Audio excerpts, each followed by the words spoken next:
I drove around Ridgetown, Ontario earlier today. That's the town in which my mother grew up, about 30 miles from Chatham, where my dad grew up. My grandparents, my mother's parents, George and May Schott, came here because of my grandfather's work. He was a manager for Dominion Canners. And my mother grew up in this town of Ridgetown.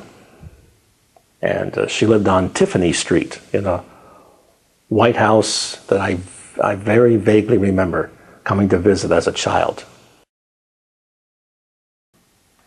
I kind of drove around and walked around Ridgetown, saw some of the places that my mother knew as she was growing up. But you know, the writer Thomas Wolfe, he said, you can't go home again.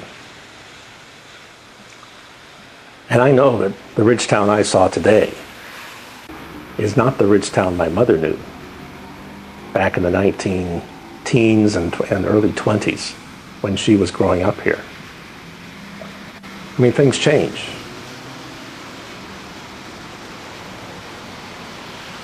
Yet there is that small town flavor that's still there, but it's not quite the same as when I know my mother lived here. But I'm glad that I got to walk around a little bit today and kind of see the town and to kind of recall the place where my mother lived and things she used to tell me about and things we used to do when we came to visit our grandparents in Ridgetown.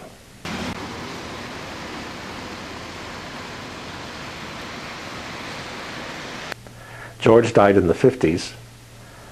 May died in the 70s.